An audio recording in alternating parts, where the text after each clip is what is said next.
अब हम बात करते हैं कि दलित कौन होते हैं। दलित वो लोग होते हैं जो अनटचेबल कहलाते हैं इंडिया में, जिसका मतलब ये है कि अगर उनकी छाया भी पड़ जाए एक ब्राह्मण के ऊपर या एक अपर कास्ट के ऊपर तो वो गुनाह हो जाता है। वो लोग होते हैं दलित। दलित वो लोग होते हैं जो भगवान वही मानते हैं जो आप मानते हो, लेकिन उनको मंदिर जाना मना है, क्योंकि वो मंदिर जाते हैं तो मंदिर अशुद्ध हो जाते हैं, भगवान अशुद्ध हो जाते हैं। दलित वो लोग हैं जो आपकी पॉपुलेशन का 16% हिस्सा हैं, लेकिन आज भी उन्हें अपने राइट्स के लिए इंडिया में दिन रात लड़ाई करनी पड़ती है। राइट्स तो छोड़िए, अपने सर्वाइवल के लिए तक लड़ना पड़ता है। बताती हूँ आपको सबसे शॉकिंग पार्ट दलित्स के बारे में।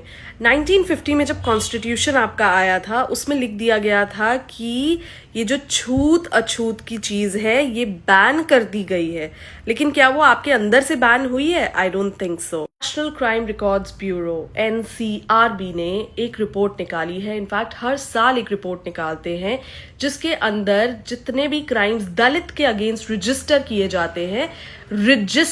किए जाते हैं उनका नंबर आता है। मैं बार बार एम्फेसिस दे रही हूँ रजिस्टर वर्ड के ऊपर, बिकॉज कुछ तो ऐसे क्राइम्स होते होंगे जो लोग रजिस्टर ही नहीं कराते होंगे, कभी डर के मारे, कभी इज्जत बचाने के मारे, कभी किसी और चीज के मारे, कभी सिर्फ जान बचाने के लिए। I am sure. बात करते हैं 2020 से, उससे पहले भी बहुत क्राइम हुआ है। अगर आप बोलोगे तो मैं वो नंबर्स भी आपको दे देती हूँ कमेंट सेक्शन में, but we are just going to talk about the reasonable years. 2023 तक का डेटा अवेलेबल है, ठीक है। 2020 की बात करते हैं, अप्रोक्सीमेटली 51,000 केसेस वर रजिस्टर्ड। 2021 में समवेयर अराउंड 52,000 केसेस वर रजिस्टर्ड। 2023 में इतना जंप आया है, 57,000 प्लस केसेस वर रजिस्टर्ड। अब बात कर लेते हैं NCRB के पास हाईएस्ट उन 5 कैटेगरी ऑफ केसेस की जो रजिस्टर होती है जो दलित के अगेंस्ट हुआ है। Rape, murder, kidnapping, social boycott, atrocities. जिनको नहीं पता, एट्रोसिटीज का मतलब होता है गालियां देना, आते जाते किसी को भी माँ बहन की गालियां देना, उसे बोलते हैं एट्रोसिटीज।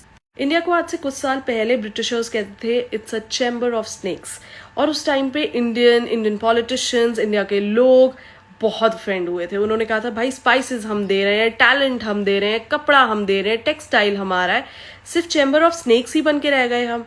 आज जब आप इंडिया की हालत देखते हो, आई थिंक आप चैम्बर ऑफ स्नेक्स भी नहीं रह गए हो, उससे भी ज्यादा नीचे गिर चुके हो आप लोग। आप लोगों को रिवाइव करने में ही पता नहीं कितने साल लग जाएंगे, जब तक आप अपनी एक गंदी मेंटालिटी नहीं छोड़ दोगे, जिससे अनटचेबिलिटी, हिंदू मुस्लिम, पढ़ाई से ऊपर मंदिर बनाना, मस्जिद बनाना, जब तक आप ये सब नहीं छोड़ोगे आप और ज्यादा बैकवर्ड होते चले जाओगे।